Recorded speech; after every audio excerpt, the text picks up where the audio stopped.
മാസം വയറ്റിൽ ചുമന്ന് നൊന്ത് പ്രസവിച്ച മകൻ കണ്ണടയ്ക്കും മുമ്പ് അരികിലുണ്ടാവണമെന്ന് ഏതൊരമ്മയെ ആഗ്രഹിച്ചു പോയില്ല മോളെ. എനിക്ക് വേണ്ടി എന്റെ ഈ ആഗ്രഹം മോള് സാധിച്ചു തരില്ലേ? എന്താ എന്റെ ഇത്? എന്തിനാ അവസാനിക്കുന്നതിനെ കുറിച്ചൊക്കെ ഇപ്പൊ ആലോചിക്കുന്നത്? അതിനു വേണ്ടി ഇപ്പൊ എന്താ ഉണ്ടായത്?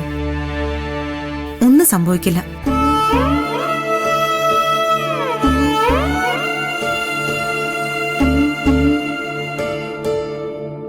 ആശ്വസിപ്പിക്കാൻ വേണ്ടി ഇനിയൊരു 100 വർഷം ജീവിക്കുമെന്ന് ആർക്കും ആരോടും പറയാം. പക്ഷെ മരണം അടുത്തറിഞ്ഞവരുടെ ഉള്ളിൽ അതിന്റെ ഒരു സൂചന കിട്ടും. ആ സൂചന ഞാൻ അറിയുന്നുണ്ട്. തിരിച്ചു പോക്കിനുള്ള സമയം അടുത്തു മോളെ. അവസാന നാളുകളിലെങ്കിലും എന്റെ മോൻ എന്റെ അരികിലുണ്ടാവണം. നീ അത് സാധിച്ചു തരില്ലേ? നിർമ്മലാന്റെ ഈ നാട്ടിലുണ്ടെന്ന് പോലും ഗൗതമൻ അറിയില്ല. പക്ഷെ ഇതൊരു പെറ്റമ്മയുടെ ആഗ്രഹമാണ്. ഞാനത് സാധിച്ചു തരൂ ആന്റി, എങ്ങനെയെങ്കിലും.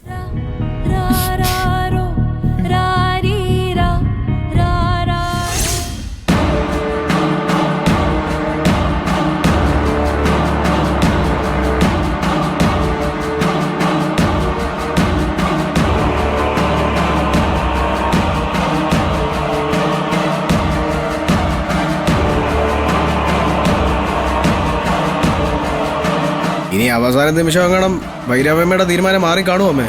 സമയം 10 മണി കഴിഞ്ഞു. ഇനി മിക്കവാറും ഭൈരവമ്മ വരത്തില്ല. നീ പറഞ്ഞത് ശരിയാ. 10 മണിയെന്ന് പറഞ്ഞാൽ സൂക്ഷം 9:59 എത്തുന്ന ആളാ ഭൈരവിയമ്മ. ഇനി പ്ലാനിങ് എങ്ങാനും മാറ്റിക്കാണൂ. പറഞ്ഞ വാക്ക് തെറ്റിക്കാനേ ഭൈരവിയമ്മ അല്ലാതാവണം.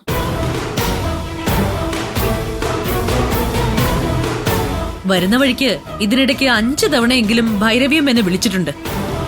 ദേ അവസാനം വിളിക്കുമ്പോ നമ്മുടെ മെയിൻ ജംഗ്ഷൻ തിരിഞ്ഞു എന്നാ പറഞ്ഞ. അങ്ങനെയാണെങ്കിൽ 5 മിനിറ്റിനുള്ളിൽ ആളിവിടെ എത്തുമല്ലോ. ദേ എത്തിക്കഴിഞ്ഞു. എടുത്തി വാ, ആരതി എടുക്കണം. വാ എല്ലാരും വാ.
യാത്രയൊക്കെ സുഖമായിരുന്നോ ഭൈരവിയമ്മേ?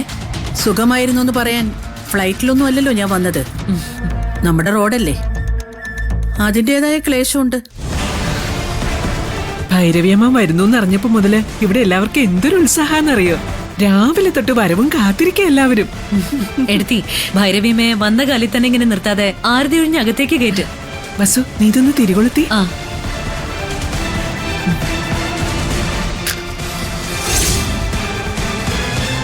നിക്ക്. നീ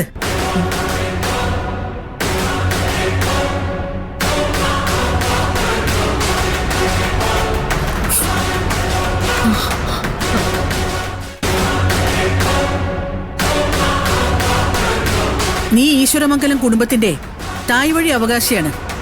അധികാര സ്ഥാനത്തിരുന്ന് ആജ്ഞാപിക്കേണ്ടവൾ.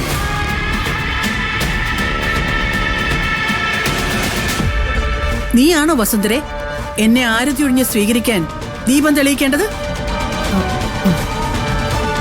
ഞാൻ തന്നെ കൊളുത്തിക്കോളാം. ഗൗതം, നീ തട്ടൊന്ന് പിടിച്ചേ. തീപ്പെട്ടിതാ വസു.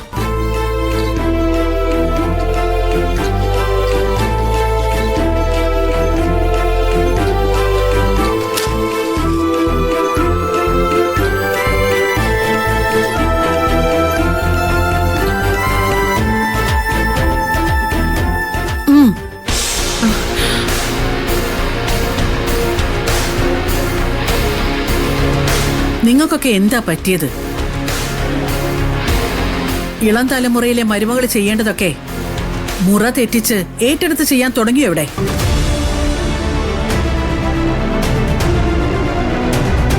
എന്താ, ആർക്കും ഒന്നും പറയാനില്ലേ?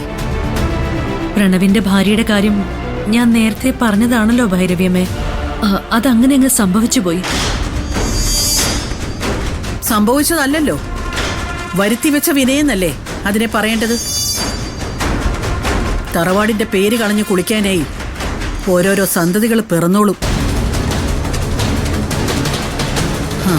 പോയത് പോയി. ഇനിയുണ്ടല്ലോ ഈശ്വരമംഗലത്ത് ഒരു മരുമകൾ കൂടി. അവളെവിടെ?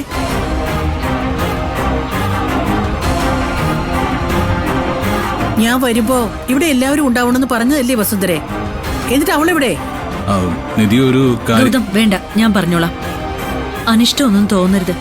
അത്യാവശ്യ കാര്യമായതുകൊണ്ടാ അവൾക്കൊന്ന് പുറത്തേക്ക് പോകേണ്ടി വന്നു. മനഃപൂർവ്വം പോയതല്ല, പാവമാ. ഒഴിവാക്കാൻ പറ്റാത്ത ഒരു അത്യാവശ്യം ആയതുകൊണ്ടാ.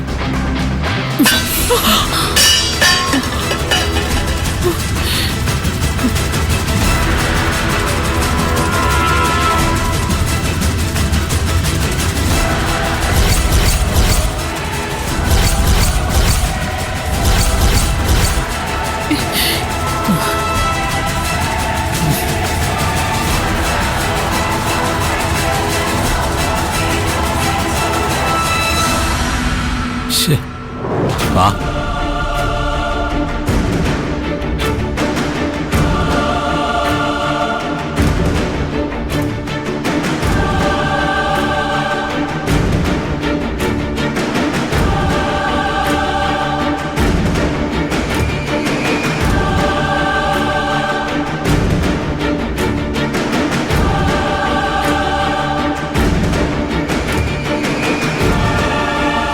ഈശ്വരമംഗലത്തെ ചിട്ടവട്ടങ്ങളും രീതികളും ഒന്നും ആ കുട്ടിക്ക് അറിയില്ലല്ലോ ഭൈരവ്യമേ.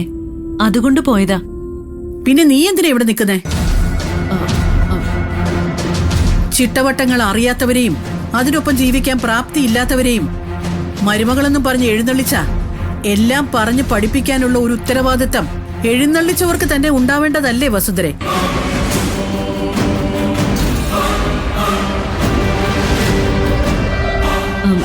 ഭൈരവിയമ്മ എത്തിയിട്ട് പോയാ മതിയെന്ന് നിധിയോട് ഞാൻ പറഞ്ഞതാ. പക്ഷേ എന്തു പക്ഷേ?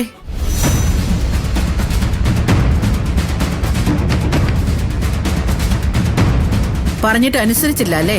അതല്ല, ഒരു അത്യാവശ്യ കാര്യമായതുകൊണ്ടാ. നിന്നോട് വിശദീകരണം ചോദിച്ചില്ല.